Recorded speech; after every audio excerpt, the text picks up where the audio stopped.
Welcome to Your College Bound Kid, a podcast for parents, college counselors, students, and anyone who wants a weekly deep dive into the world of college admissions.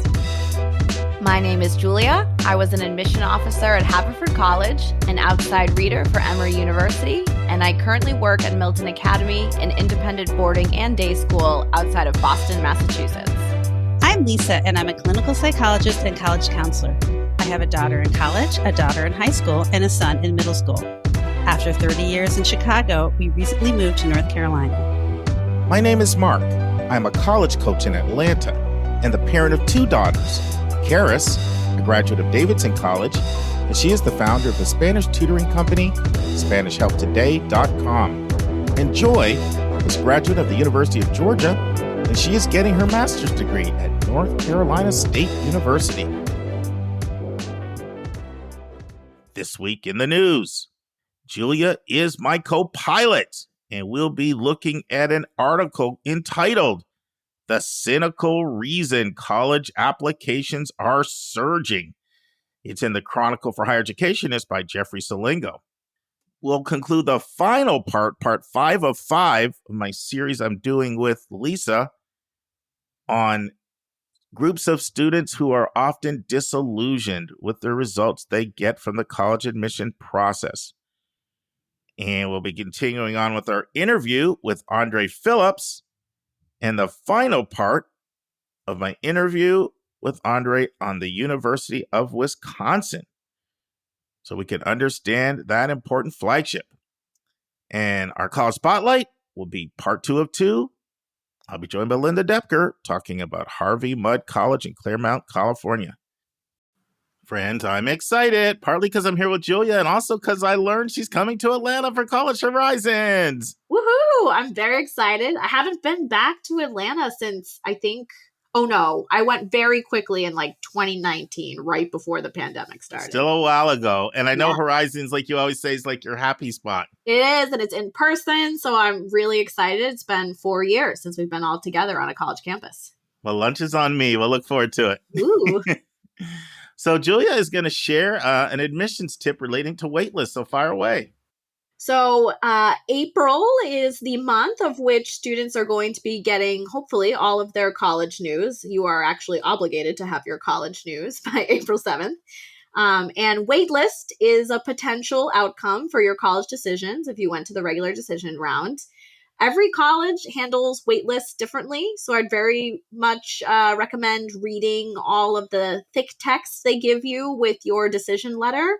It's important to follow their rules on their wait list, because if you don't read in, you might miss a really good tip in there.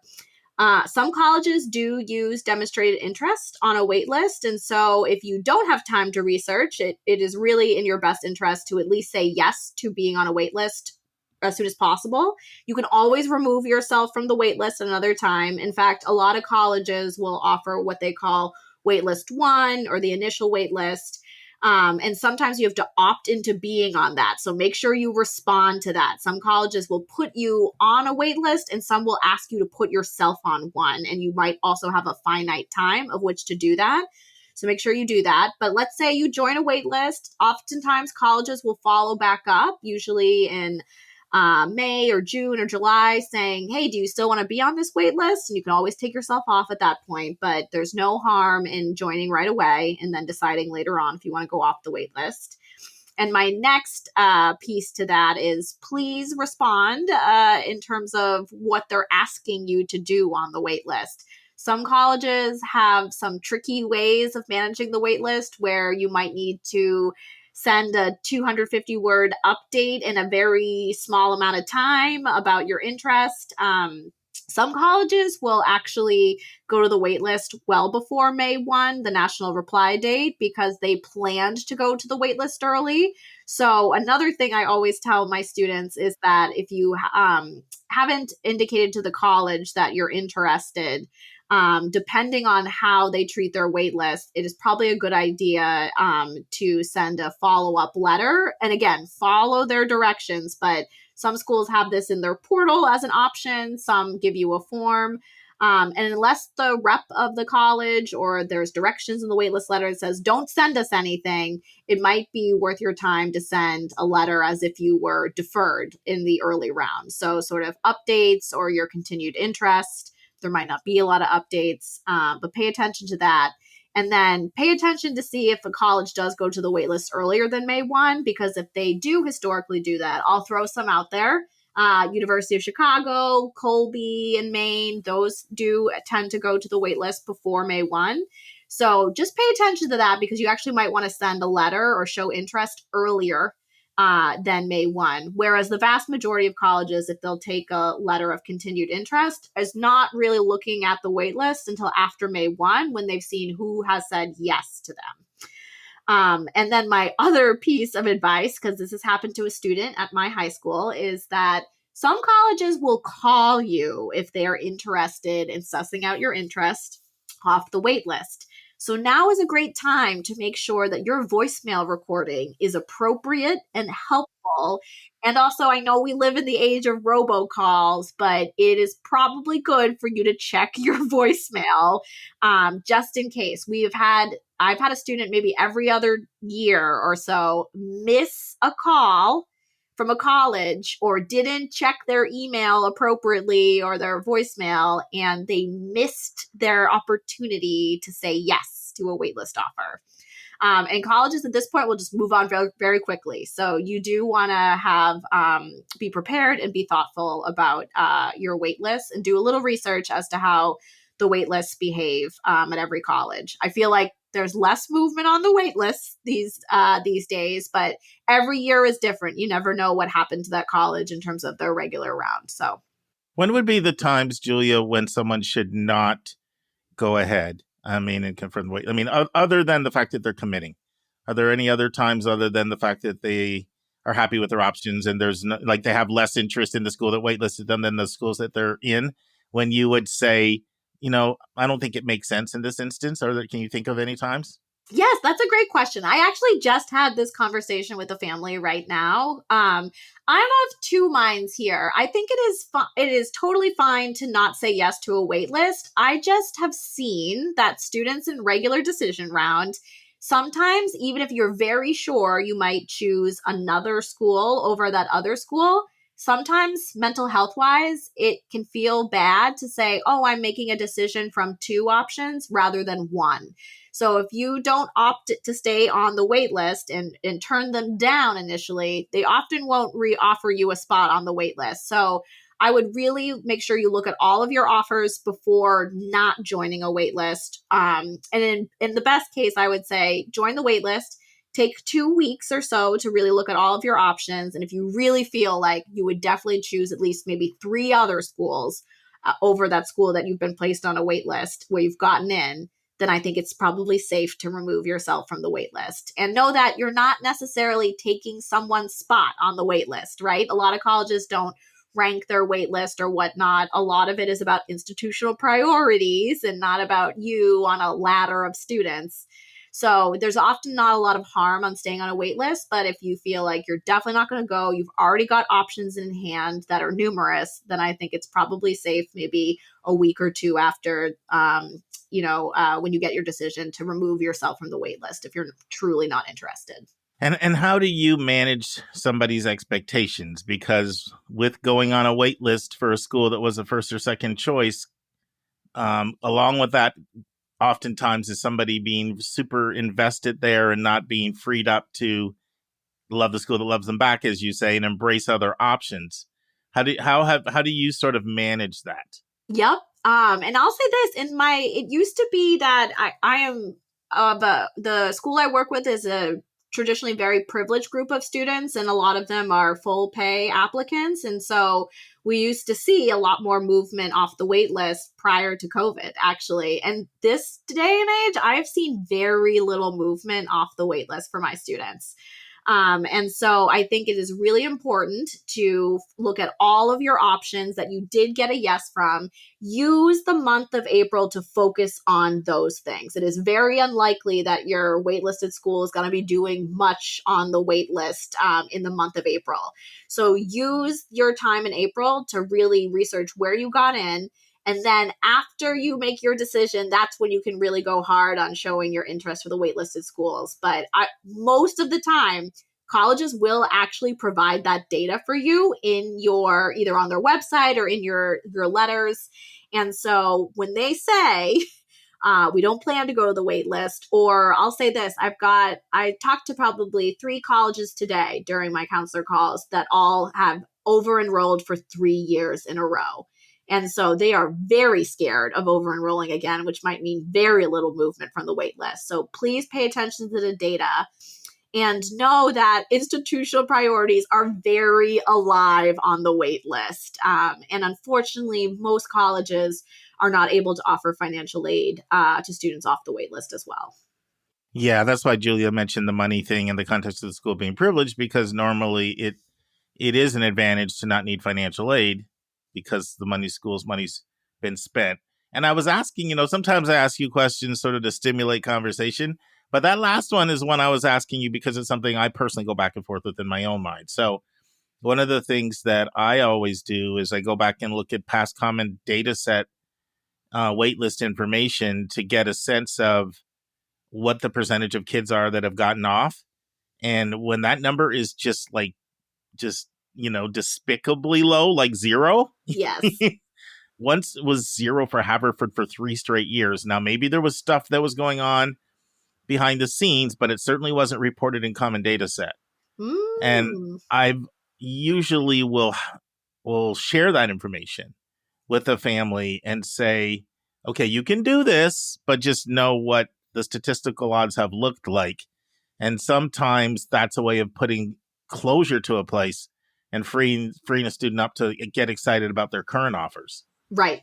But the thing I always wrestle with when I do that is the point that you brought up earlier, how every year can be a little different.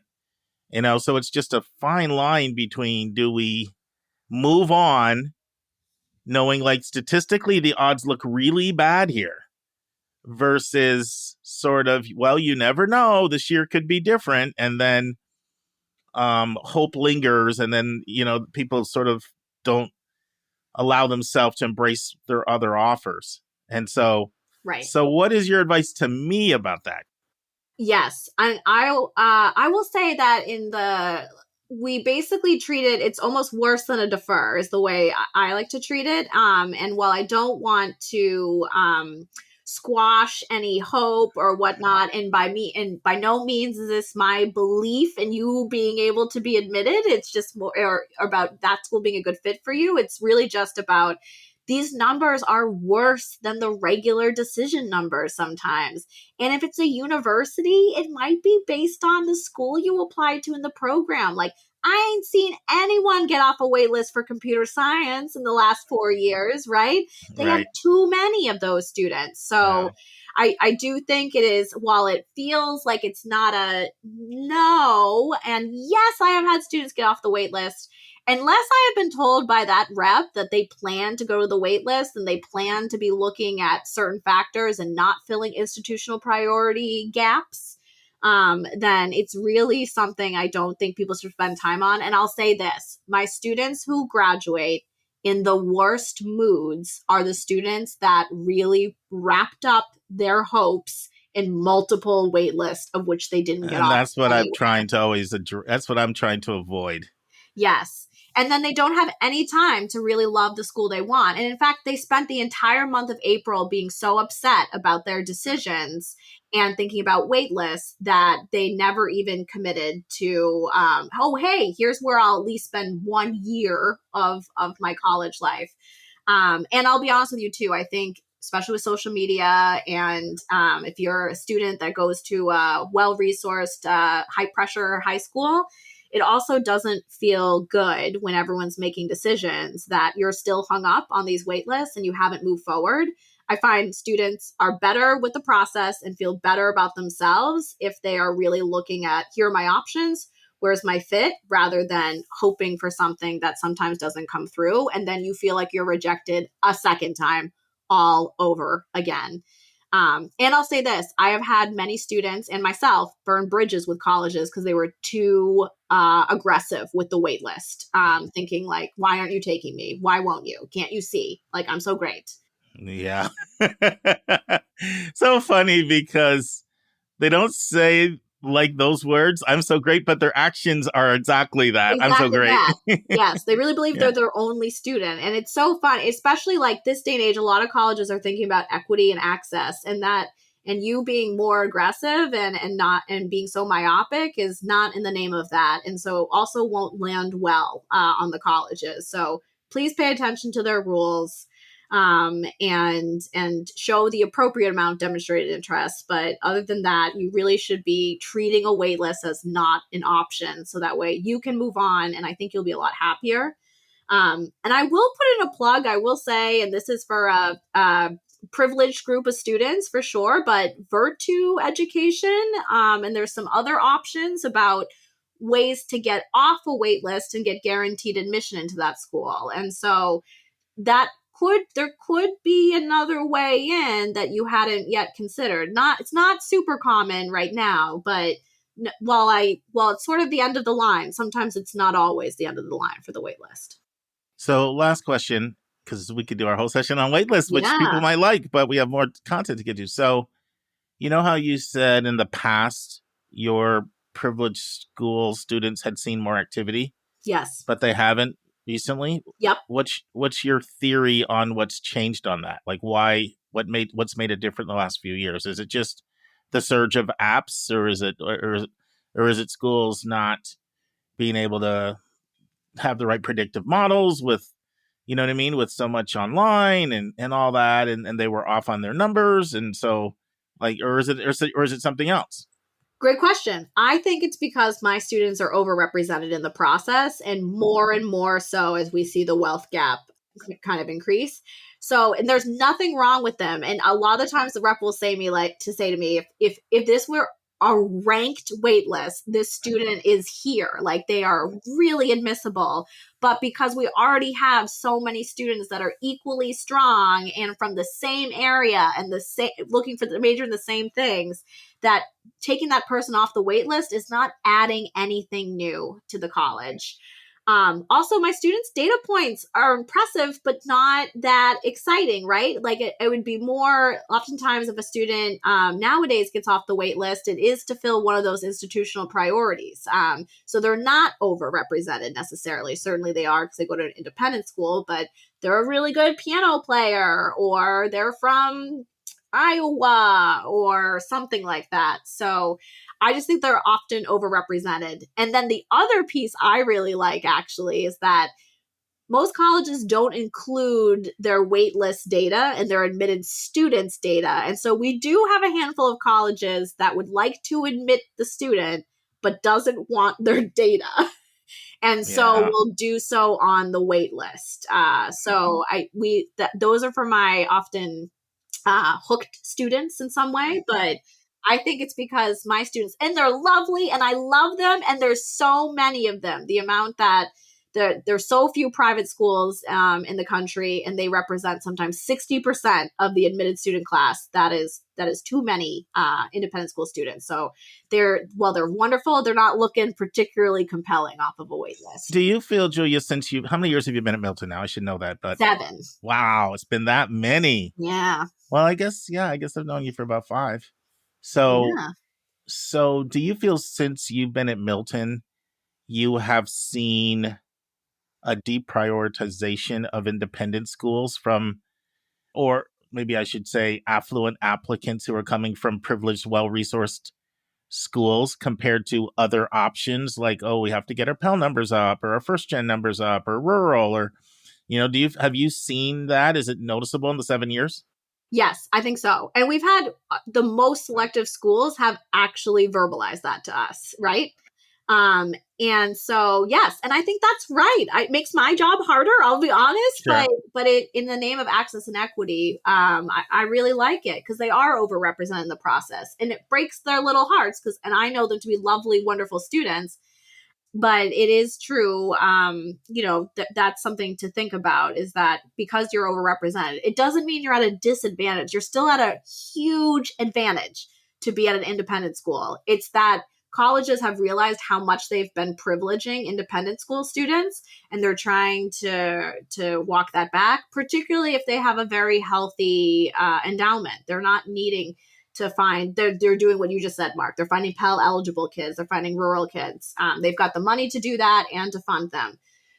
So yes, I do think in the name of access and equity, there's been a little bit of a pullback. We still, our students, though, I'll say this, have not changed in where they're getting in. My students are still overwhelmingly getting in at higher rates to the most selective colleges. So it's not like you're doomed at all or at a disadvantage. In fact, you're quite at an advantage. It's just more that when it comes to wait lists and regular decision in tight pools, you're overrepresented coming from an independent school. And I think this is where your background being on the admissions as well, because you will have the context of knowing what percentage of applicants come from well-resourced schools. You know, sometimes I'll have a family that'll say to me, I'm afraid that I'm going to look very privileged, and they'll say different things, and they're really scared about it, you know, and they're sort of trying to find a way to not have that look. And usually the way they try to do it is by showing how much their charity or their community service is like directed toward the poor and the indigent. And oftentimes I'll say to them, first of all, kind of, you are who you are. But the other thing I'll say is majority of people that get through this process are like you. So it's not like you're going to stand out like a sore thumb. It's more the opposite. Right. That ends out as being the exception. And that's why those kids, oftentimes there has to be so much affinity groups and there's so much feelings of imposter syndrome, because especially at highly selective private schools, it is just a culture of wealth. And if that's not what you're coming from, you know, if you're not very adaptable, that could be a real challenge. So, and sometimes people don't have that perspective. It's like, yeah, just know that you're the majority, not the minority. Right. Exactly. I can't tell you, I didn't really know about Milton Academy until I went to college, and everywhere I go, somebody's like, I knew someone that went to and it's all this sort of selective, wealthy bubble. So it is true. It is really, it's the water at a lot of these places. The oxygen you breathe, as they say. Yes. All right, let's transition. Thank you for that. I let these conversations go when my intuitive sense is that our listeners find this kind of stuff interesting. I think I'm in tune with how they think just from, all the emails and communication I get from them. And I kind of felt you were on a roll. So I'm like, just go, Julia, go. That was all good stuff. Well, thank you. And it's actually a good segue into admissions vernacular, which is a term I pulled right from our article, which is application inflation. Application inflation. And actually, that term's used a few different ways. Sometimes you'll hear it used, so what we might almost call false selectivity, like the way schools can sort of gen up apps, whether maybe it's targeting people, like recruiting to reject, targeting people that they would never admit, or sometimes it's referred to for people that might just count people completing like part one as an application. And then other times it's just referred to like these overall trends we have now with Common App and online and internet, and press a button and it's so easy to apply to multiple schools. And so I hear it used a few different ways, but the word of the day, application inflation. And I'm actually going to pull our big number also from the article. So 1.56 million additional applications in this year's class compared to 2020 just for the Common App. So that's how many more Common App applications have come in from 2023 to 2020. And that's part of why people are feeling the squeeze out there. People oftentimes say, why is it so much harder to get in these days? And, part of it is people are applying to a lot more schools. Mm-hmm. And now it's time for Hot Topics in the News.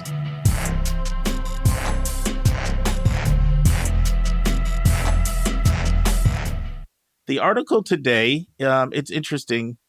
If you're a regular reader of the New York Times, Frank Bruni has a column there, and he's on a little bit of a leave of absence, so he's having some guest contributors. And Jeffrey Selingo, former editor of Chronicle of Higher Ed, author of Who Gets In and Why, Your Inside College Admissions.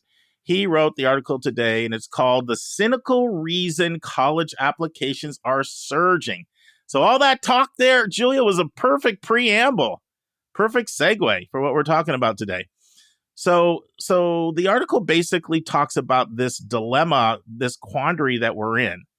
And it talks about how colleges are inundated with surging application numbers. And I can't say this enough.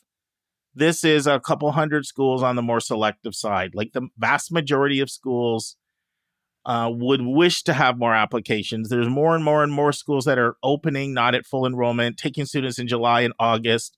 67% is the national acceptance rate. We're talking about the brand name schools that people are clamoring to get into, not just Ivy and Ivy peers, but flagships and other well-regarded privates, top 10% or so of the applicant pool, of the college pool, the most selective. That's who we're referring to. But this is the group that so many people are hoping to get into. So it talks about this problem. And the problem is, as colleges get harder to get into, more people apply to more schools. So, for example, it talks about how 1 in 5 applicants apply to 10 or more colleges. And well, that may not be a lot in Julia's circle over there or with me. It is double the number of seniors who applied to colleges 8 years ago. So it's a huge trend of increased apps. And then it says that this is presenting a problem for colleges. How are we going to read all these? So one of the things colleges have done is they have divided the way that you can apply more over the course of the calendar. And one of the simple ways they've done that is by adding more early action opportunities. So now 1/3 of all colleges that accept the Common App, and the Common App is used by more than 1,000 colleges, and most of the well-known ones that everybody applies to with a few exceptions, like MIT, Georgetown, and the UCs, but not that many. So one thing they've done is apply early action. They've added early action, which allows for applications to kind of come in throughout the course of the year or adding rolling. And so the problem is students look at that and they're like, great. Like, I'm going to find out earlier in ways, whether I'm admitted or not. But the problem is the fact that they've added these, more variety in when they notify or how you can apply. It's counteracted by the fact that more apps just keep rising. So then what ends up happening is less and less people are getting that peace of mind by applying early that they thought they were going to get. So it gives examples. Clemson's up 10% this year. Wisconsin-Madison's up 10% this year. And then USC, not Columbia, but University of Southern California, is up 16% this year. And they deferred 38,000 or 94% of the early pool. And they focus on a couple of these schools because a few of them just added early action as a new offering this year. It also talks about the lack of transparency sometimes that happens. So, for example, UVA is known for pretty good transparency, and they published their deferral rates, but Madison did not. And it sort of goes through that, and it uses Madison as an example, but many others do not. And so it sort of challenges, like, why the secrecy? What's going on, in the process, and the stress it's adding to students. So there's a quote here from Andy Borst from UIUC. The school that students are most interested in are often the same ones that are most opaque with what a deferral actually means. And then there's a quote from Selingo, who I'm assuming our regular listeners know this. We've talked about his book, Who Gets Into Why, A Year in Life in College Admissions, a few times, where he spent a full year at Davidson, at Emory, and the University of Washington, sitting in their admissions process. So here's what he says. If I learned anything about admissions in the year I spent embedded in 3 admissions offices for my latest book, it's this. The process isn't about the applicants, their needs, or what's fair, because admissions is a business for colleges. Much like airline executives who try to fill as many seats on a plane as possible with those paying the highest fares, colleges use their own enrollment management tactics, such as longer deferral lists, because they wait lists, right? The same thing concept, to hedge against increasing uncertainty in the business. And so, that's a quote that, that I think really, really resonates. And then it goes on to say, given the abundance of early applicants and the limited spaces available, certainly colleges could easily deny more of them and pull the Band-Aid off, as Kedra Isham, the vice president for enrollment at USC, put it. But then it goes on to say, a deferral in early action followed by a rejection in regular is seen by both admission officers and applicants as a gradual letdown rather than a shock of an outright rejection. So I'll say one story quickly that I want to share, Julia, and then I want you to take this wherever you want to go. So a while ago, Christoph Gutentag over Duke's office, he spoke out at the College Board Conference, and I was on my trip to the Pacific Northwest recently. I got to spend some really good time with somebody who was in that admission office at the time when he spoke out. And basically, people were asking him all these kinds of questions like, why are you doing this? This isn't fair. This isn't fair. And did you hear about this? I think I might have heard some rumblings about Yeah, because it was kind of an earthquake. Yeah. Because one thing I love about Gutentag is he's just really honest. Mm-hmm. And he said, what makes you think it's about you? It's more about us than about you. Yes. Yep. And that's really important for people to understand. It's not that institutions don't have a mission that they want to serve, but they're first and foremost concerned with their own health. And their own health doesn't just necessarily mean survival. It may mean, are they really healthy and robust? And so they're going to do things that enable them to thrive first. And sometimes those things conflict with something that seems student-centric. Right. And that can come into play with really a lot of the stuff you were talking about in the start, in your tip, about tactics and strategies. Some of the stuff Julie referred to Colby in Chicago going to waitlist really, really early. What you may or may not caught of, like, why does that happen? Well, why that happens is that's one way to get a kid without increasing your admit rate. The same thing she talked about, people calling and sussing out, do you really want to come? That's a way of, sometimes people refer to it as like ED3. Yep. Sussing out, using the wait list to only pick winners that you know are going to come and not have it inflate your admission rate. Right. So all these things are part of the business, partly because schools feel pressure that they're being judged by their admit rates. And they feel the need to not have that admit rate go higher, not just by the public, by lots of stakeholders. It could be the board of trustees. It could be alumni. Could be faculty. It could be donors. Like, there's a lot of stakeholders that are staring at these numbers. And the mindset can be, well, of course you can fill your class if you admit anybody.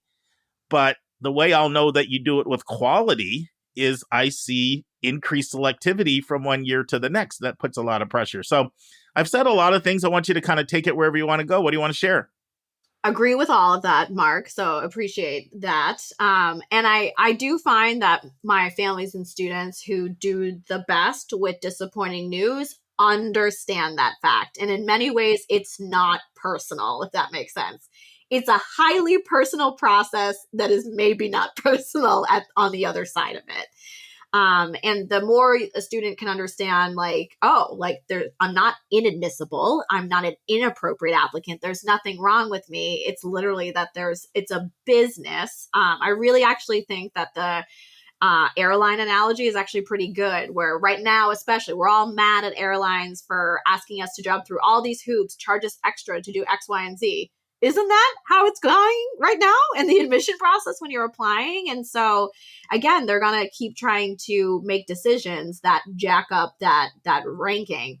And unfortunately, even though we've done some really great deep dives into why the rankings out there are flawed in their methodology, a huge reason people will apply, even though the college has no interest in taking you, they're a highly rejective college, is because they're super selective. Northeastern is one of my favorite examples of this. So if you're like me and you grew up in Massachusetts, so I graduated high school in 2004. Maybe a couple students would go to Northeastern, and it would be for one student who was in my graduating class went to be a security guard. It was not at all the selectivity it was that it is now. So overnight, literally, you can just make changes to your ranking by deciding to admit super differently.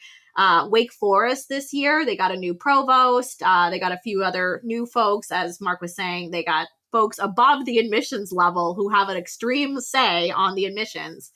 And Wake said this year, we're going to do it differently than we have. We're not really into our rolling ED process, and we're shooting for an 8% admit rate. And you know what? A lot of families ask me, like, they can't do that. They can't just shoot for 8%. Who do you think they're going to get? I'm like, they're going to get that rate. Like, it is their choice. So it is, it's really not personal, and it's not great. And I'm sorry that we ask students to be so personal in this process, and then it ends up not being about them at all. I can understand the confusion, but the more you can understand about colleges being a business, the better disappointing news might hit you. I'm really glad you shared that, because a lot of times on this podcast, and I think a lot of times with you in particular, Julia, and I choose a lot of articles with you because I know where you work and, and what you encounter. My fear sometimes is when we're having these conversations, we're stressing people out or it feels negative. Yep. And we're actually hoping the opposite is true. We're hoping that, if you heard what Julia said, families that understand this the most, they take this news the best because they sort of expect it. They understand how things work. It's the ones that are just completely blindsided, that don't understand the things we're talking about. They're the ones that feel sucker punched in the gut the hardest. And so really we're hoping to move you into that first category of the group that, and we're not saying not to apply to appropriately highly selective schools, but do so with tempered expectations, knowing all of the stuff that goes on behind you.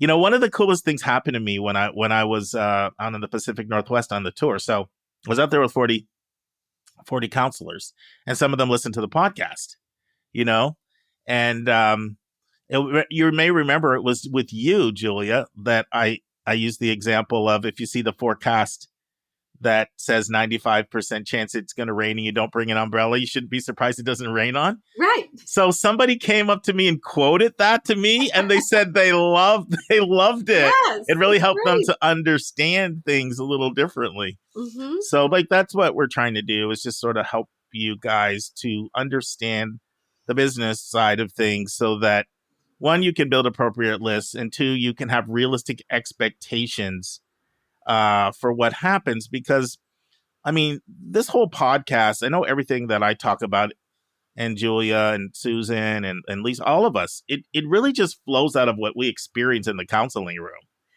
right? We constantly get a gauge of where people's misperceptions are, or their perceptions are off, where they're on, where they're distorted.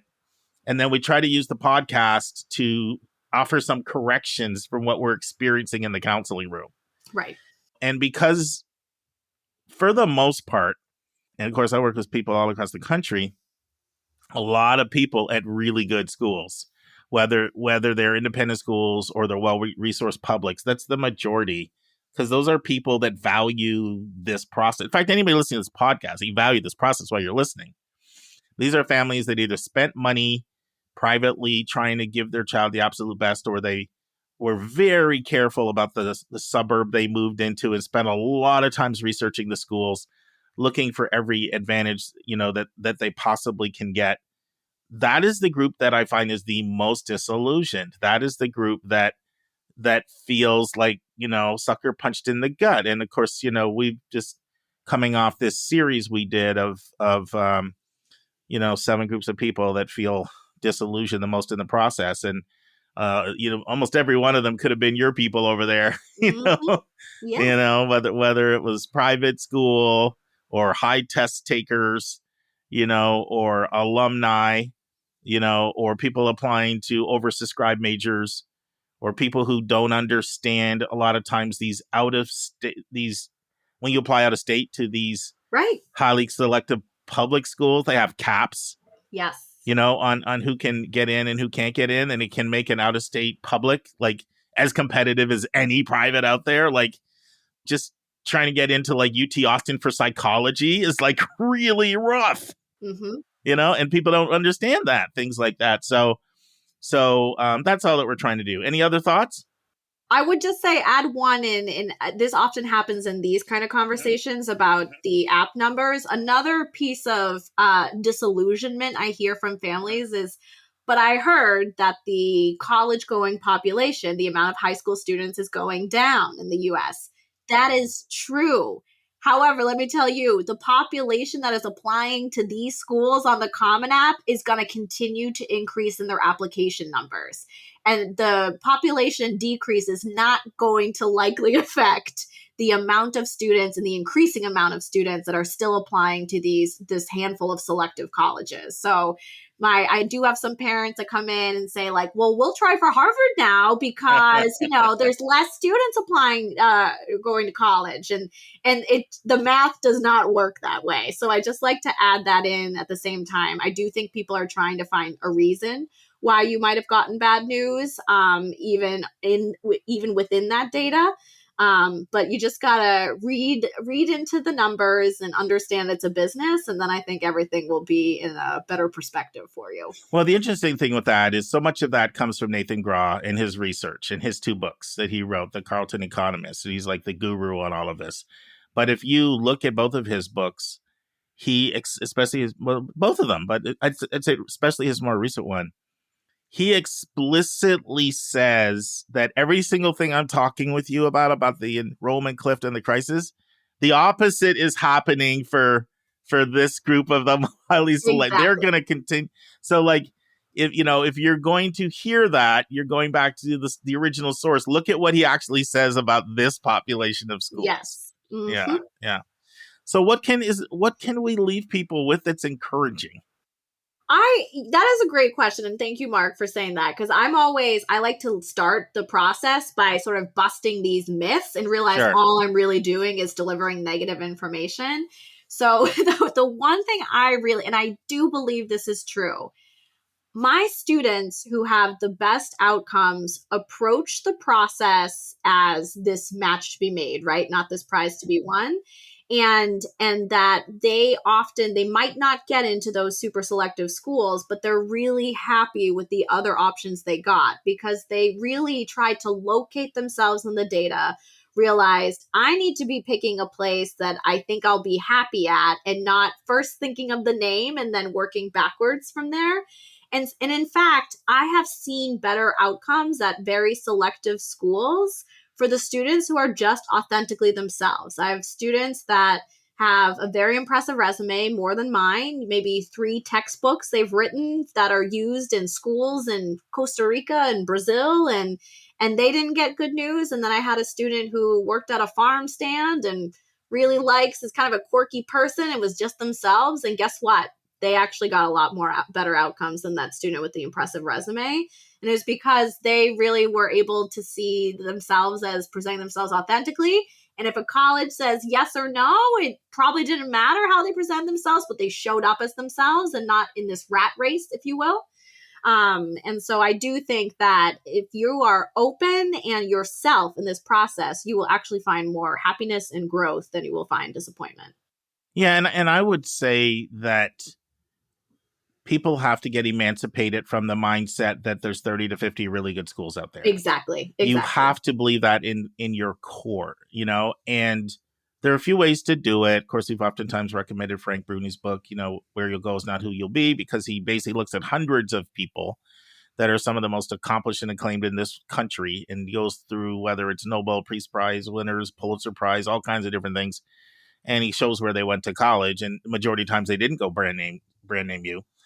I've oftentimes encouraged people, like, if you see someone on TV or somebody that you're impressed with, look up where they went to school. Yeah. And you're going to start to see so many people that will blow your paradigm away if you think that in order to be successful, you've got to go to, designer U. Right. Where it's trickier for me is when the reason people want the school is the status. That's trickier because there's not a lot of help I have for you there. And I think I've shared this before on a podcast, maybe not. You share all this stuff, and you can't remember. Did I share this in the counseling room or the podcast? But I'm not going to call them a friend. I'm going to call them an acquaintance. I have an acquaintance that is in Southern California and has worked with a lot of high wealth families that graduated from UC Irvine's outstanding real estate business program. And these are families that make 7 figures. And guess what? UCI is not good enough for their kids. So like there's that family that doesn't think that your kid is limited by where they went to school, but it just doesn't impress enough at a cocktail party or the bumper sticker or the sweatshirt. I don't have a lot of help for that family. Right. I really don't know. But what I will say is the majority of the times when I see all this angst, it really is that people have bought into the myth. They really think that their career trajectory is limited. They really think if they don't get into designer there's just been a ceiling that's just been put on their career outcomes. That you can puncture all day with knowledge and with evidence. There are just so many if people really do a deep dive in, they're going to realize like they determine their own fate. They control their fate, their actions, their behavior, their people skills, their drive, their networking, their resilience, their hard work, all of those, their personal integrity, them doing something they like and are good at and their passion, all those things will transcend all of that stuff. And when you get into the real world, now I will say there are certain professions, especially financial services. Like if I'm working with someone in financial services and they're in New York, it's rough because I already know their firm hires people from certain schools and that's a tight knit world. And there are a few professions that are like that. There are not that many though. And I do think it's important to have some nuance in the conversation. That's the best that I can do because I have been able to see people really get liberated that's why I love to even look up show people those lists of who gets in Harvard and Yale Law School and show them all the colleges they're from. And they're going to see so many schools they've never heard of. And I'm like, now, how did that happen? In fact, that's one of the groups that's really disillusioned. The person that gets in brand name U and they think that that's their ticket to getting in brand name U grad school. Right. And they are so in for a surprise unless they crushed it at their brand name U, and they'll be passed over for people from regional publics and non-selective privates that crushed it. Right. All the time. So, and the other thing that I would say, and this is really important, a lot of schools may not be that prestigious, they may not be that selective, but they can just have a killer program in an area. I was having a conversation earlier today, and I'm working with a student in Pennsylvania that wants to be a financial planner. And, not that many programs have, tracks for financial planners. But the top programs for financial planners, almost none of them are the programs you would think of, are like Status U. It's places like Central Michigan University and Texas Tech and Kansas State and Missouri State. And it's those are the kinds of schools and others that have the absolute best financial, wealth management programs. They have the biggest staffs. They have the most courses. I mean, by any stretch, even the rankings, if you go look at rankings in this area, you're going to see a whole bunch of schools that a lot of people haven't even heard of. Yes. And so that's also really, really important for people to keep in mind is that recruiters know where those schools are. Mm-hmm. I know here in Georgia, Valdosta State, which is a regional public, has a fantastic speech pathology program. And I remember having a conversation with a family I was working with who was in that world. And they love to go there when they're recruiting because they have such amazing speech pathology. And there's lots of schools out there. I bet most people here, our listeners, have never even heard of Valdosta State. And that's just one example. But we could do that for program after program, school after school.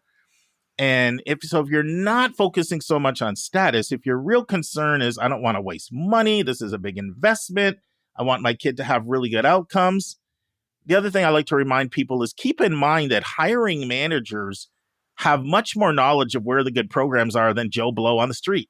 Yes. Or your aunt at Thanksgiving. Yeah, or your aunt at or your uncle at Christmas.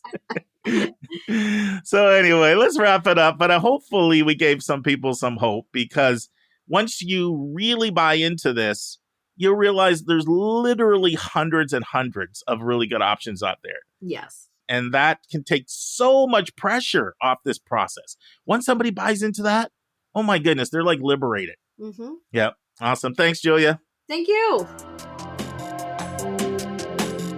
And now it's time for a question from one of our listeners.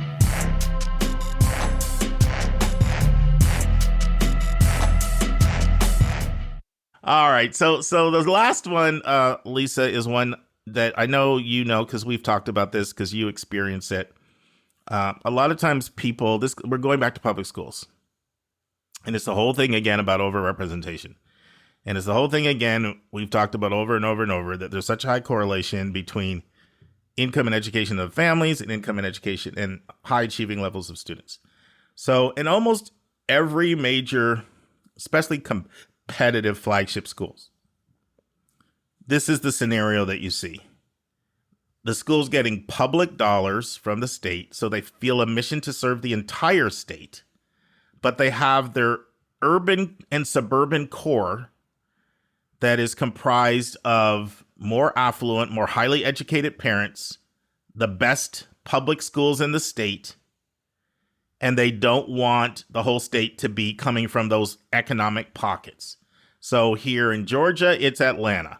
If you're talking to the Georgia Techs and the Georgias, they literally were part of getting a program in place that says if you're valedictorian or salutatorian, then you're admitted as a way of reaching the rural schools. Otherwise, Metro Atlanta was just going to dominate.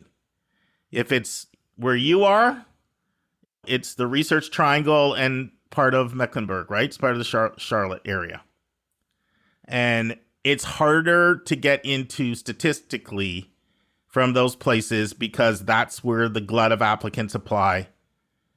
And you just need to be aware of that. If it's Virginia, it's Nova. It's Northern Virginia, right? All of those places, Alexandria, McLean, Loudoun, all of those areas just produce an inordinate number of high achieving kids. And I interviewed Greg Roberts over at UVA. He talked about it on the podcast. Like, my responsibility is not just Nova.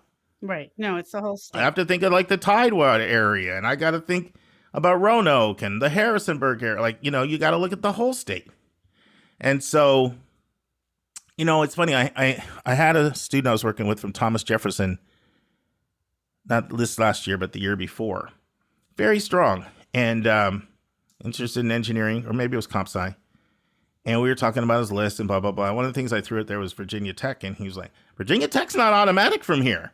Like, our counselors have told us that they get so many TJ kids at Virginia Tech that it's not an automatic, And so, and he ended up doing well. He ended up being a kid that did get into Michigan. And so he's there. But he had that understanding because their school counselors had told them that you could be from other places and sort of have my academic profile, but not necessarily from there. And, and we really could, we didn't talk about this as much as we could, but we've talked about it enough other times, is individual schools is a factor as well. Right. Susan and I talked a little bit about that last week, when she was at Bates. Like, you've got that responsibility you've got your targets, and you don't want all your kids coming from the same feeders. That's not seen as diverse.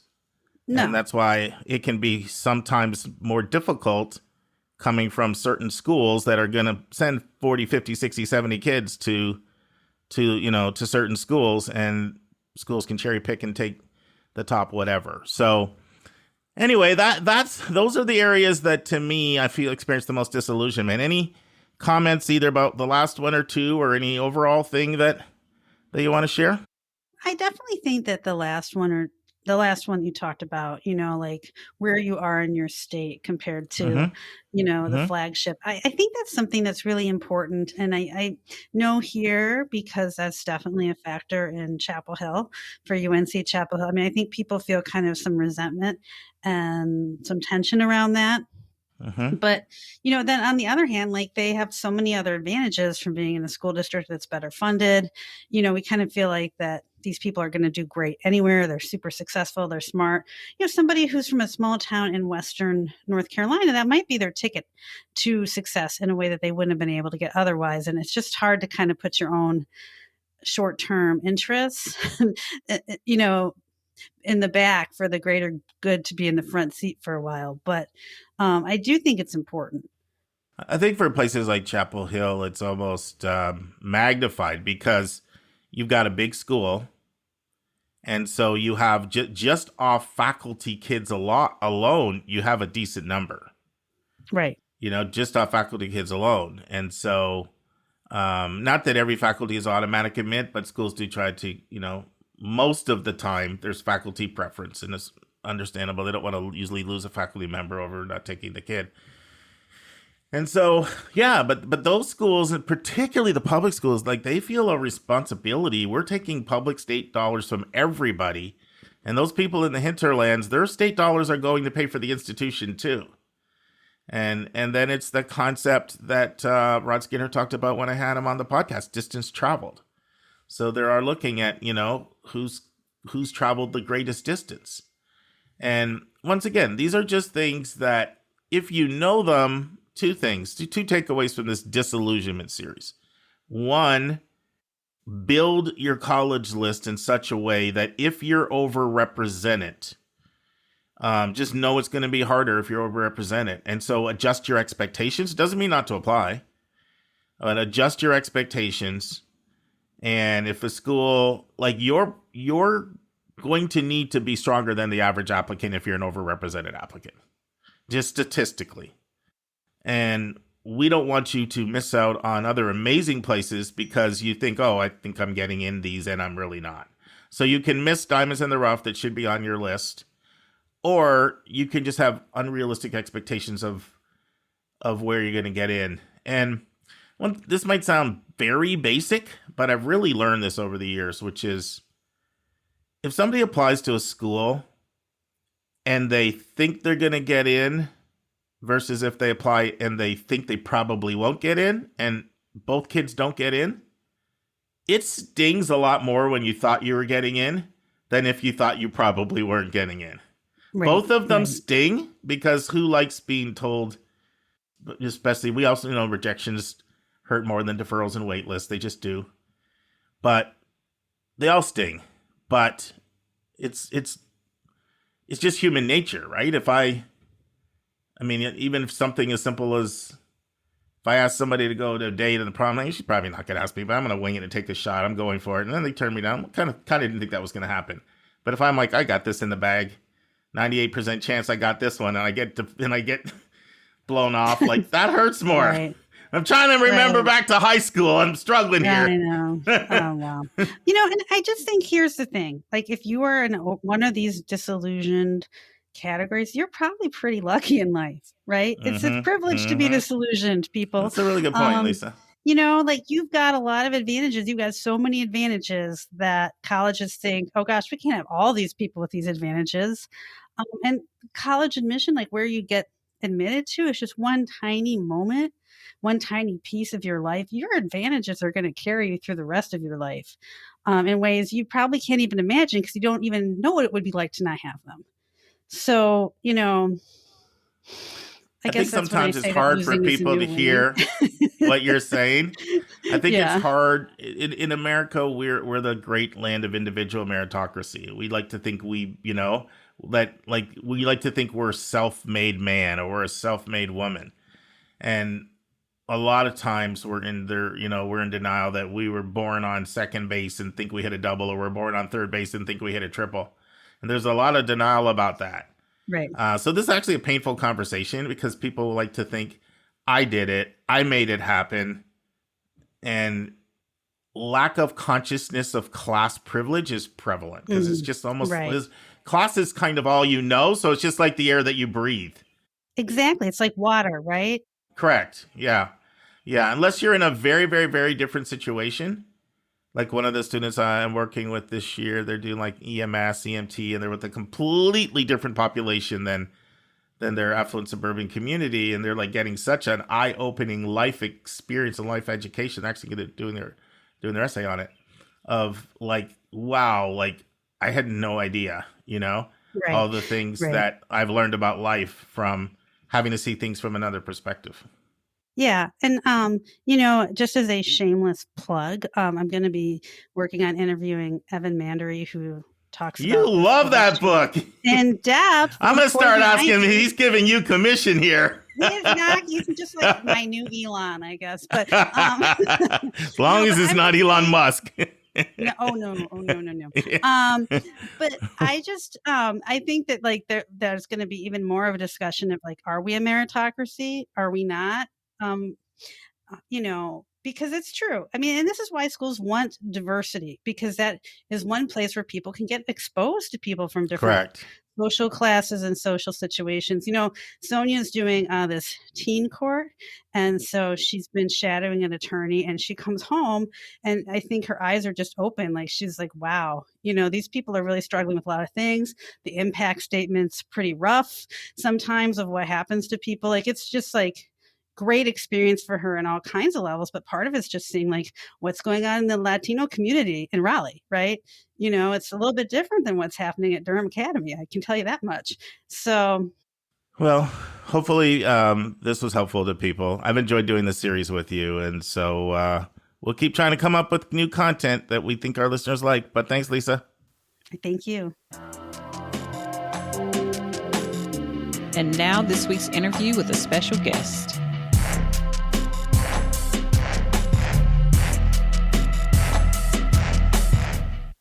And we'll be continuing on with our interview with Andre Phillips and the final part of my interview with Andre on the University of Wisconsin, so we can understand that important flagship.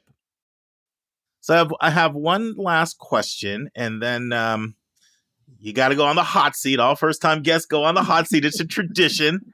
So personal qualities. What are some of the personal qualities that make an applicant appealing? And a lot of that you're going to extract from that writing, as well as the recommendations. If you've had any interaction with the student, you might incorporate that in.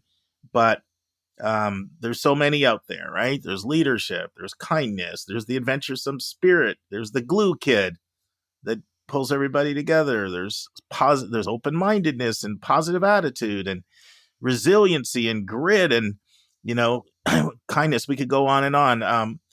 What are some that tend to just kind of make somebody pop, would you say? Sure. There's no right answer to that and I think you've identified that. But here's what I think about when I approach an application. The first thing I look for after I'm looking at the transcript will answer some questions environmentally for me, or that's how I think about it. The next thing I look for is what's being said about the candidate. I want that even before I hear the candidate speak.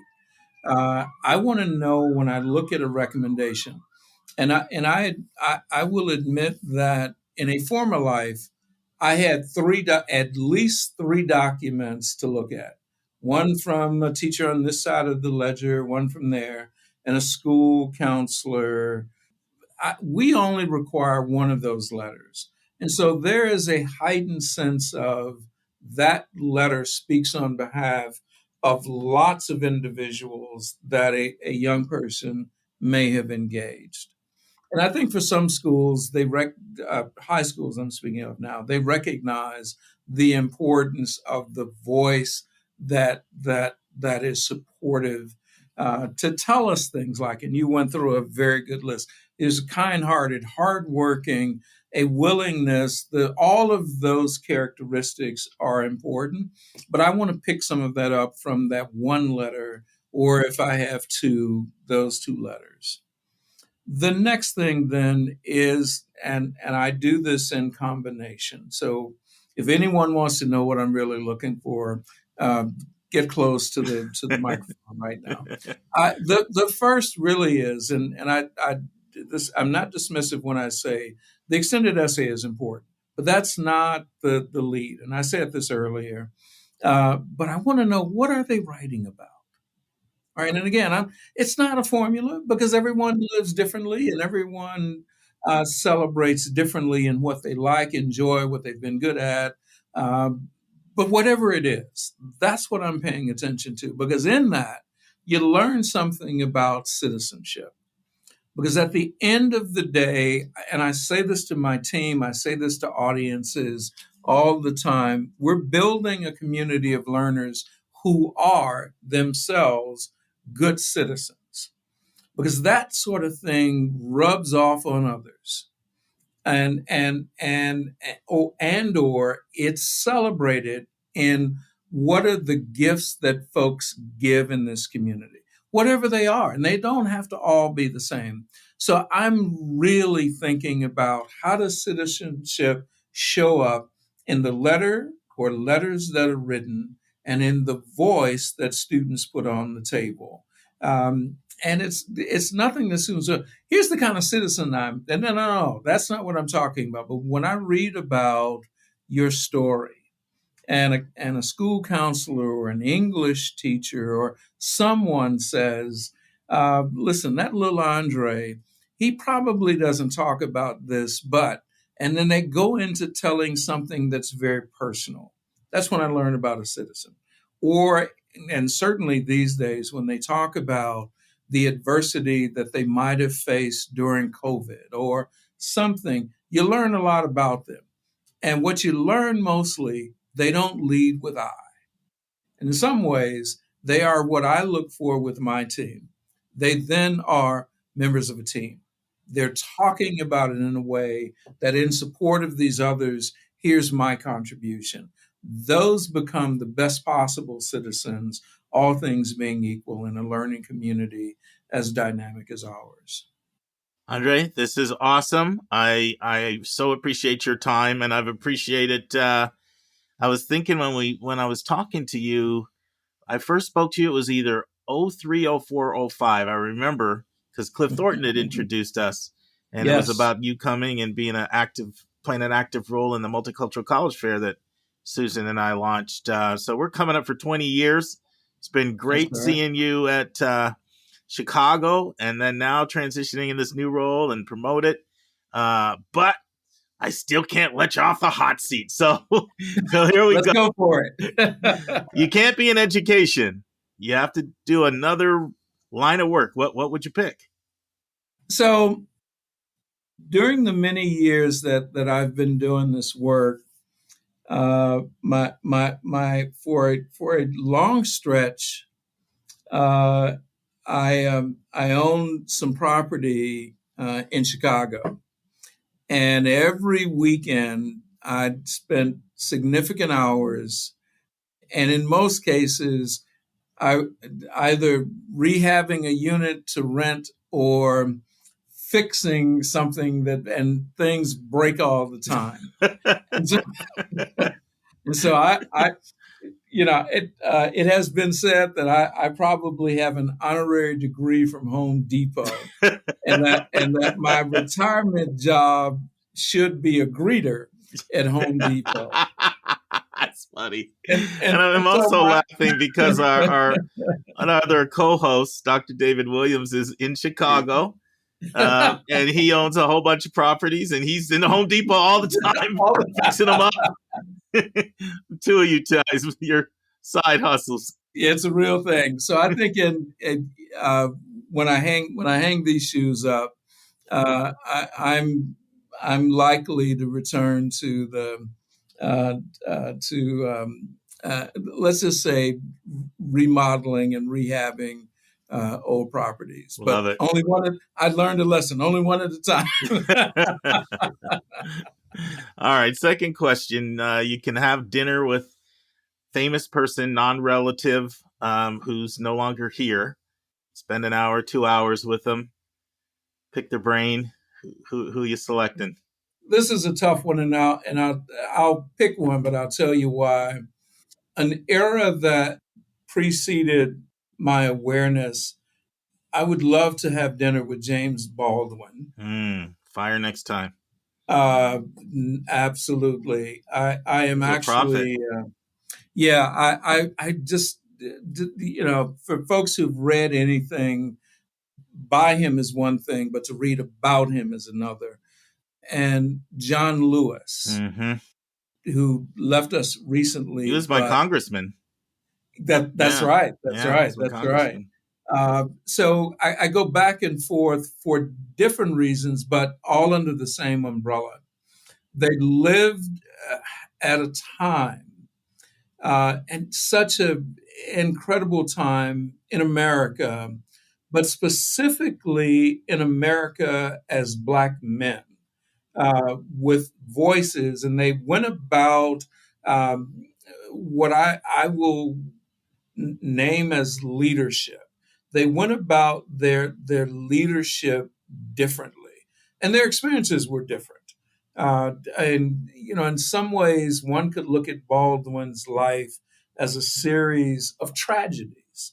If you think about how he was raised and what he went through as a young man and as an expat, and just all of these things. But in some ways, so too did John Lewis. John Lewis could have been killed on that bridge. Yeah. Oh, yeah. But I would, if I could have 2 hours with them, and of course we'd have to pick the right restaurant. Those are the two. And as I say, I go back and forth. I seem to lean towards John Lewis. In fact, so much so that we have a tomorrow. In fact, I guess he's still a puppy. We have a 2-year-old dog that's named after John Lewis. So that might tell you. Oh, that's pretty awesome.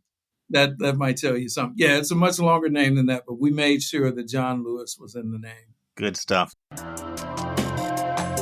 Let's take a break to learn about Mark's recommended resource for the week.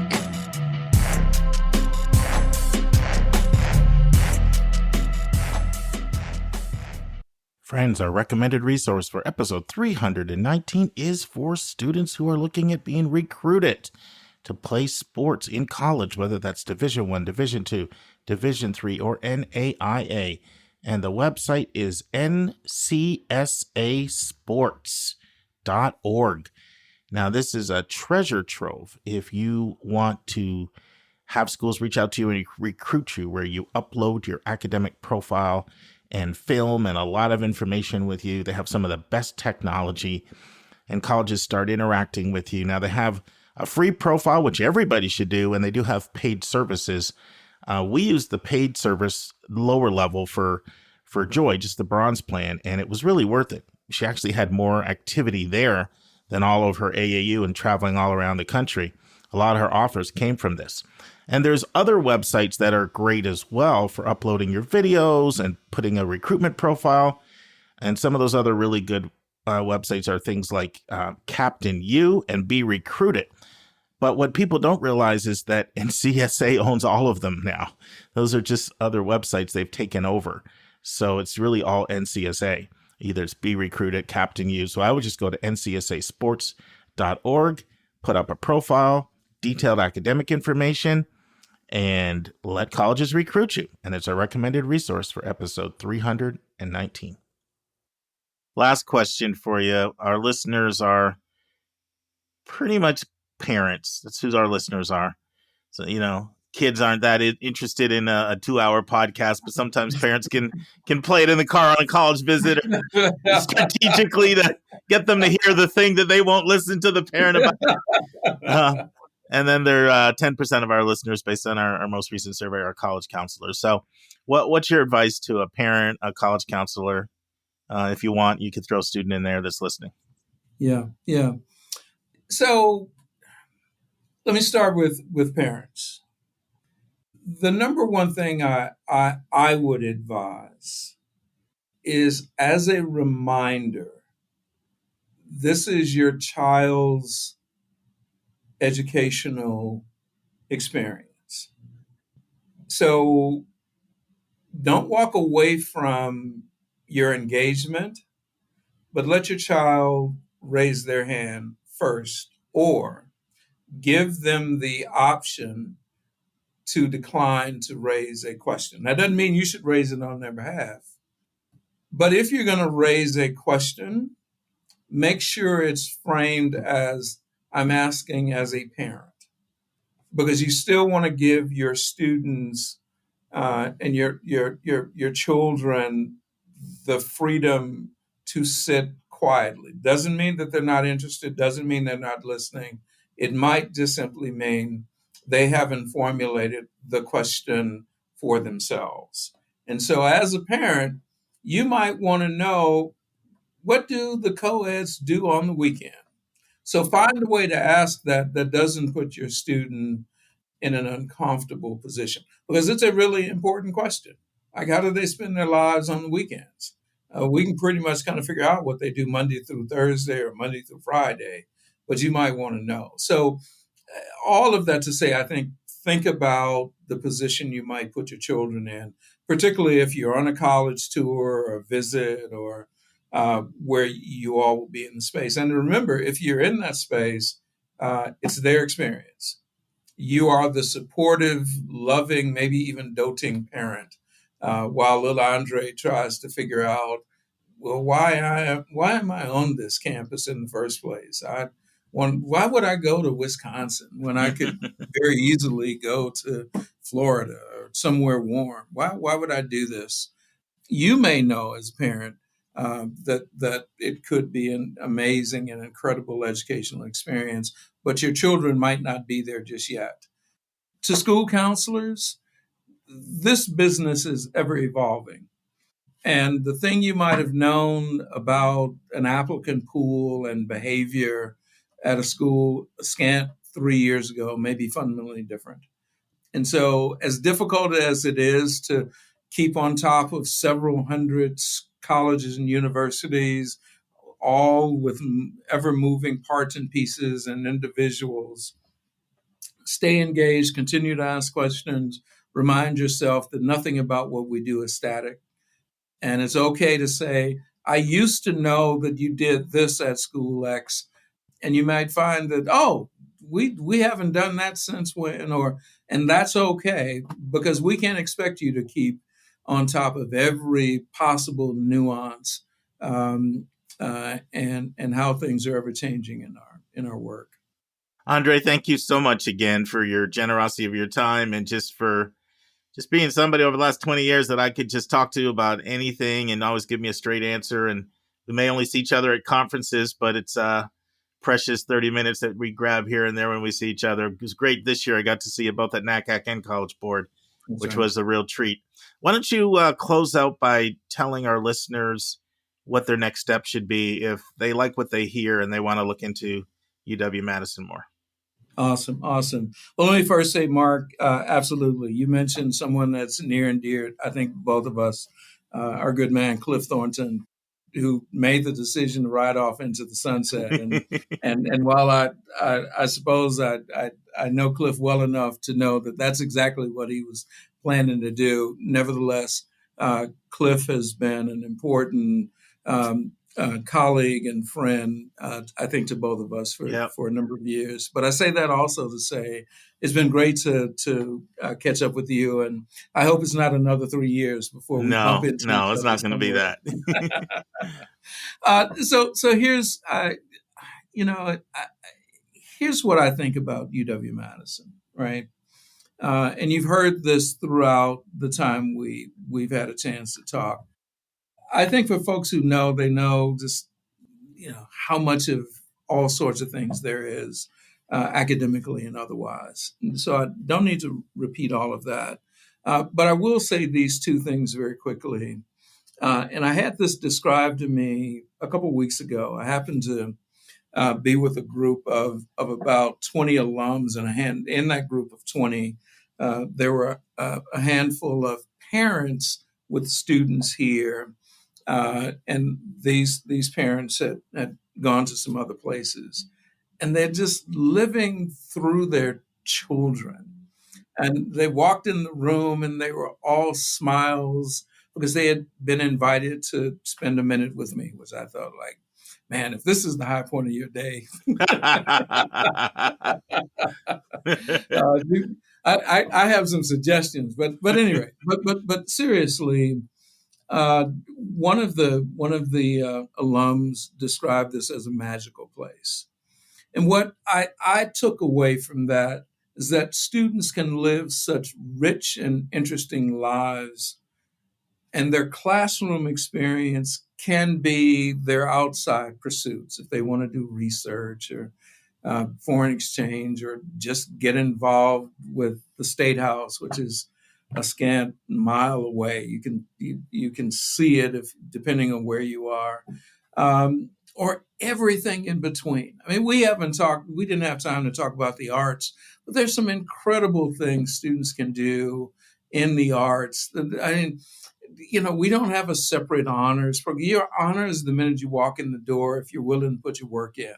And so those kinds of things you find in lots of corners. And I would say to family members, school counselors, and even students, if students are listening in, you need to just simply raise your hand. Now, it's a little bit more than just raising your hand, but you start with raising your hand. If you're willing to put the work in and investigate, and you're not intimidated by scale and size, and you want to try some things, it's okay if you make some mistakes. It's okay if you decide you try something that's not for you. So just go for the learning about this place. Go for that. And if learning some things about the place, if that doesn't pique your interest, first off, if it doesn't pique your interest, then maybe we're not the place for you. But more importantly, that should pique your interest to want to learn some other things. And that's how we grow, right? Our curiosity ought to lead us to some information that's going to lead us to some other things. And before you know it, you're an applicant. And if you put together a good 17 pages of an applicant, it's not that many, but you get the idea. If you put together a good application, this may be a landing place for you. Thank you again, Mark. Thank you. My pleasure. We'll be in touch. Bye, Andre. Take care. Take care. Yeah. And now it's time for our College Spotlight of the Week.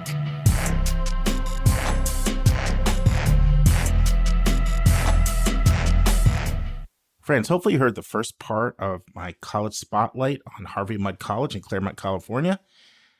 We're now going to resume with the final part, and we'll start out with students talking about who is the student who doesn't do well at Harvey Mudd. And then afterward, you're going to hear a listener share their feedback, and you're going to understand, what is it that keeps me coming back week after week after week? What is it that keeps Lisa and Lynda and Vince and Dave and Susan and Julia and our entire team? What keeps us coming back? Well, it's our listeners. And we're all motivated by making a difference in everybody's life. And here's a response from one of our listeners. Hi, Mark. This is Fawn from Las Vegas. And I was calling just to thank you so much for your amazing spotlight on Harvey Mudd College. I feel like I got the rare privilege of hearing you profile a school that my daughter is going to be attending next year. And what was amazing to me is that you completely captured what is so special about Harvey Mudd that it brings tears to my eyes. So it just goes to show how thoughtful and intuitive and just gracious you are to all of these institutions and the children that attend them and the professors that teach at them. And I just want to thank you so much, because I knew you were going to profile Harvey Mudd, and your first half of your profile exceeded all of my expectations. And I very much love the school, so that's saying something. So thank you, mahalo, and thank you for all you do, Mark. I think I might have shared this with you before, Lynda, but sometimes when I speak in front of groups, I like to start out by saying how many people have heard of Harvey Mudd? And most people haven't. Although I've noticed in recent years, I have more people saying they've heard of it. Yeah, it's the best school that you haven't heard of, for sure.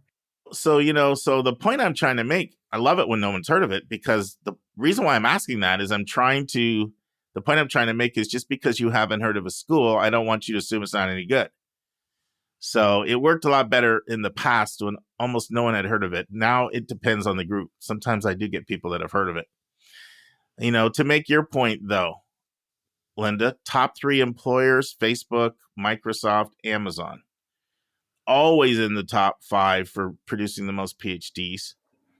Very strong career placement. They host a fall software fair. They host a fall general STEM fair. They host a spring fair. These attract close to 200 employers. Another question that somebody asked on the panel: what's the skill you wish that you came into Mudd with that you didn't have? Well, one person said that they came from a background where there was really almost anti-testing, background. Like, not only did they not take standardized tests, but they didn't take a lot of tests. It was much more narrative driven. And they said there's a big emphasis here on midterms and finals. It's a big deal. Took them a while to transition.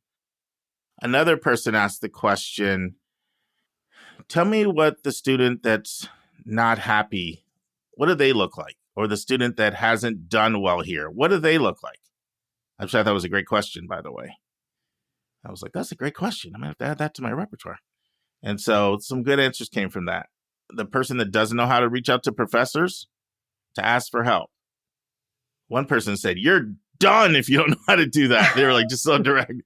Important. Yeah. They said the person that sees himself as an island, the person that doesn't have any interest in working with other people, is going to be very hard here. Then another person said, I've never done math alone here. I'm always doing it collaboratively. So it's the smallest of the Claremonts. Like, that's something that's not known. All the Claremonts are small, but you're talking 880 to 900 students. And so that's something that can really, really, really throw people off. It's just the size of the school. So here's some things some stats about the school, as well as I'm going to intertwine some stats as well as some admission things. They're really committed to gender balance at Mudd. It's something they feel very passionate about. They actually are 50-50, which is almost unheard of for a STEM-based school. And, they practice holistic admissions. And so they're 24% admit rate for women, 9% for men. And they're committed to that gender balance. At least I recently talked about how it's far more competitive for young women than young men, not at STEM-based schools, especially that practice holistic admissions and believe in gender diversity. But they're really committed to that 50-50 by gender. 19% ED admit rate, overall admit rate, 14%. And it stayed around the same for several years now. It went down to 10% one year. That was only because the COVID year, so many people decided to take the gap year, and so they had less spots to fill. And it's a small school. They take 38% by ED. They have a 41% yield.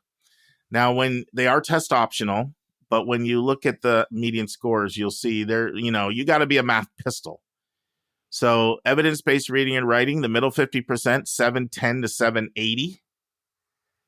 Math, 780 to 800. So if you're at a 780, you're in the 25th percentile.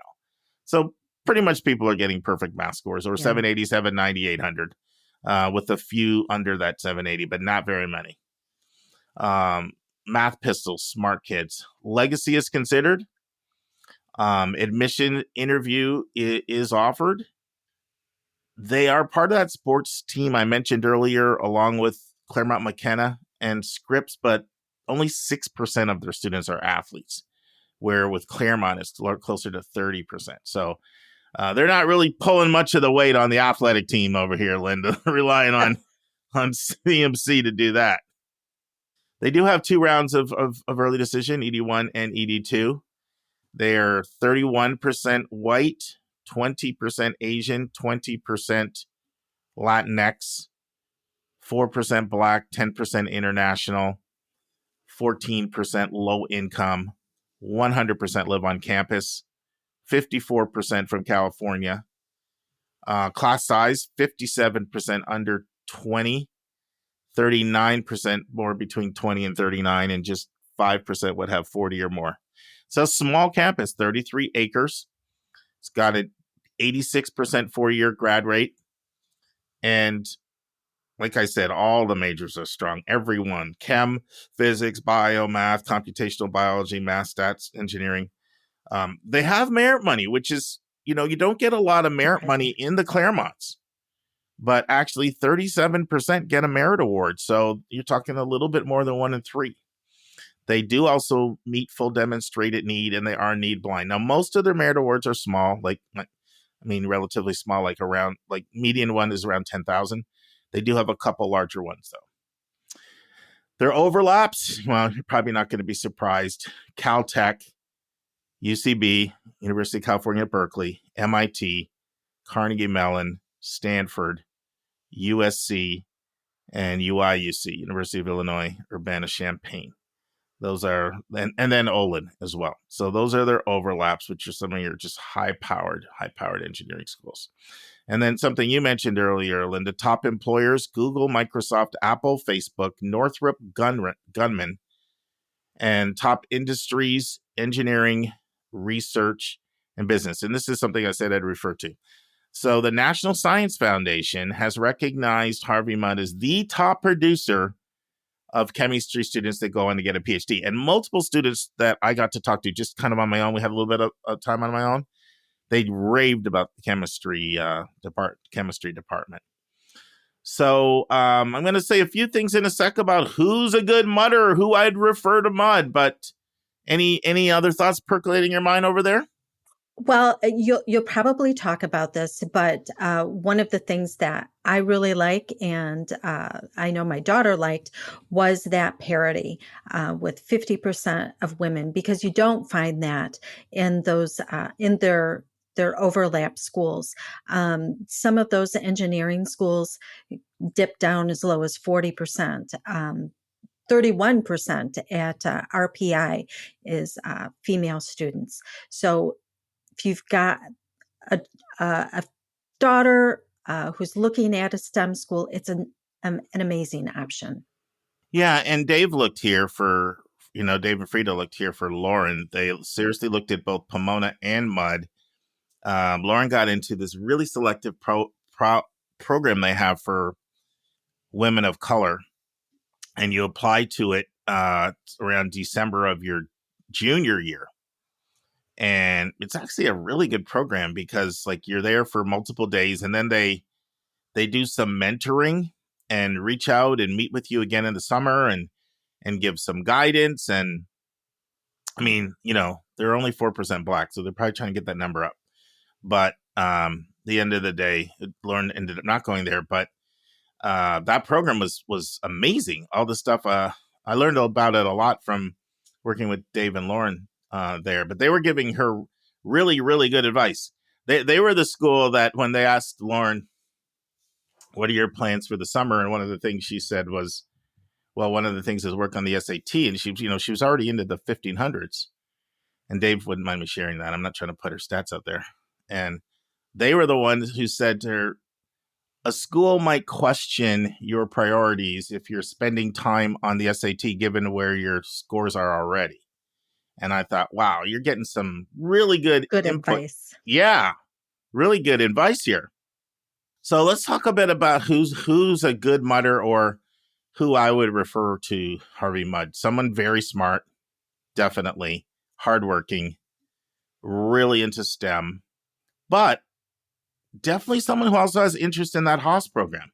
Once again, HOS stands for Humanities, Arts, and the Social Sciences, because that's something that they don't just want people that tolerate that. They want people that celebrate that component of who they are. Somebody who wants access to professors,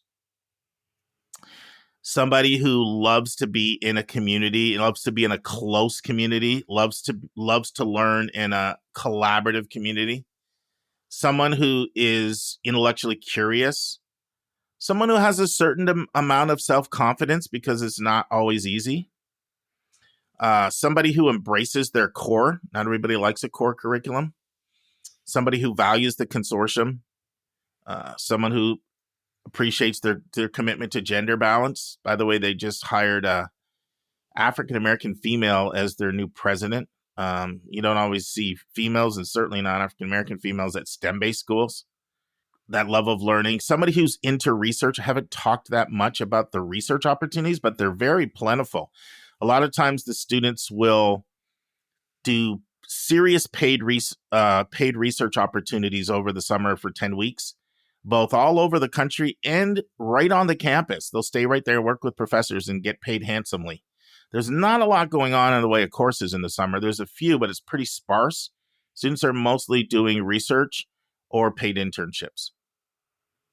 Somebody who's really into helping others. It's got that ethos about it.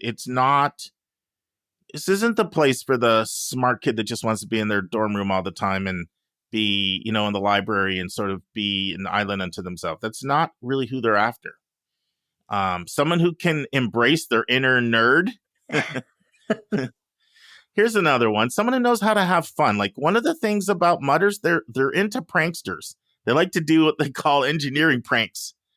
And some people might find it off-putting, but I actually found it endearing. It told me that they know how to have fun with all of the work and enjoy life. They were sharing all the different pranks that they have done there, and some of them were incredibly creative. Being nerdy does not mean that you're not fun. So yes, there you go. I like that. Yeah. Someone who appreciates nature just because of that location and everything that's there. Someone who values strong career services. This is one thing I will have to say. Somebody who is okay with a small school. Because there is going to be a person that this is just way too small. 200, like, Caltech, same thing. 225 kids in a grade. That's small. And it's smaller than almost every student who's coming from a public school. It's going to be smaller than their high schools. And so there's a person that just feels like, you know what? All my business is out there. There's no secrets. Everything spreads. This is just a small school thing. It's not a mud thing. Right. I'd like more different people to pick from. Now, the nice thing is a lot of times at small schools, it's like, okay, I'd like more courses. I'd like more professors. I'd like more, with the 6,000 students and the 2,500 courses, you can get all of that, not just on that mud campus. But that's really, I really don't have much else to be concerned with. Now, it is very, very STEM based. I have had some students over the years that have not liked it because it was just too STEM. But I don't really see that because of the fact that they do have the Haas program there. But I guess they're referring to the fact that almost everyone in your student body is going to be a STEM-oriented person. And for some people, that's not enough diversity of type of kid. But I'm a huge mud fan. Even that, like I said, I've been to the Claremonts 4 times in the last 12 years. This is the first time I ever really did any kind of deep dive like this on mud, because the first time we went in 2012 was for Karis. Karis looked at the other 4 schools. She looked at Scripps, she looked at Pitzer, she looked at Claremont McKenna and Pomona. But she's not that math science kid. So we were like, no, there was no interest from her part on this. So this was, I've been on the campus before. And the campus has an interesting look. Looks like an engineering school would look. The warts on the buildings, I know they've talked about that quite a bit. Yeah, I would say it's my least favorite campus of the 5. But the whole Claremonts are so beautiful that I don't think that's a deterrent. And then I also know that to be careful when you say this kind of stuff, because it's so much in the eye of the beholder. Like, for an engineering person, I mean, they may be their favorite of the 5. But it's like, the bar is really high when you're comparing it to Scripps and Pomona and some of these places that are just gorgeous. And then Pitzer has its own vibe with the cactuses going on there. That's just a really unique kind of vibe. So I'm a very, very big mud fan. I came away feeling, Lynda, like I'm not referring this place enough. And this, I've been putting it on lists since I've come back. So I'm I love this place, and I have 2 senior level leaders there that are willing to come on our podcast. But, Great.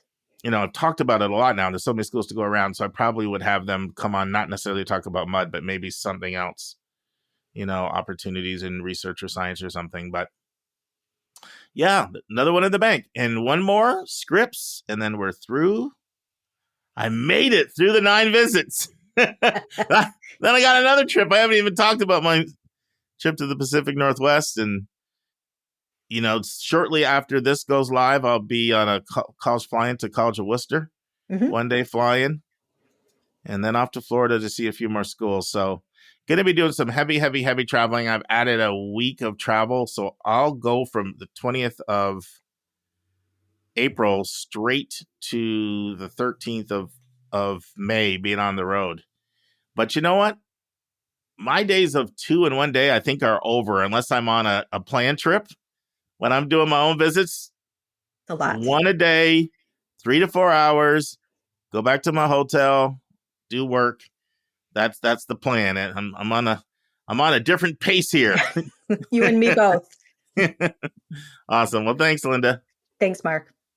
Friends, on episode 320, I'm actually going to continue something I started last week, which based on the feedback you all liked, where I shared our research on the 75 most difficult schools to get into. And I'm going to round that up to 100 and share the final 25 or 30 with you, and have a lot of comments to make, as well as some of the niche schools that are really difficult to get in for particular majors.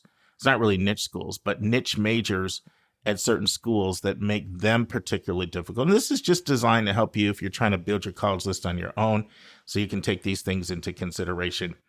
And then, of course, we'll have the final part of my interview with our friends at MIFA, Julia Shields-Rutna and Jonathan Hughes. And remember, friends, it's not where you go. It's not where you go. It's not where you go. But it's what you do when you get there. And it's what you do when you get out of there. See you on Monday, friends. And that's our show.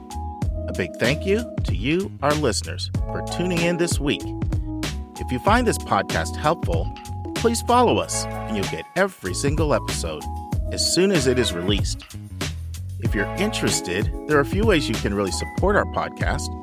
You can click the share button and send it to your friends and acquaintances. You can help us pay our staff and our expenses by donating on our website. You can write a review for us on Apple or Spotify. I'm the producer of the podcast, but we have a fantastic team of 15. Shout out to our co-host, Dr. Lisa Ruff, Dr. David Williams, Lynda Depker, Susan Tree, Vince Garcia, and Julia Esquivel. And to our substitute co-host, Sylvia Borgo. Our sensational sound engineer is Nemanja Motvich. Our amazing music is from Victor Allen Weeks. Marketing designs are from Kimberly Blass. Lily Parikh manages our Instagram. Our image editor is Talha Khan. Joyce Ducker does our website episode updates. And our webmaster is Stalianos Dimitriou. And if you want to have a coaching session with Lisa, Lynda, or me, just text me at 404-664-4340. If you have a question you want us to answer, or if you have a recommended resource or article you think we should discuss, just send it to questions@yourcollegeboundkid.com. Our favorite method is for you to record your own voice at speakpipe.com/YCBK. By the way, check out our website, where you'll find lots of content that is not on any podcast app. Our website is yourcollegeboundkid.com. If you want to learn about other hot admissions topics, follow us on Twitter at YCBK Podcasts. We think of you as our listening family, and we look forward to meeting again with you every single Monday and Thursday.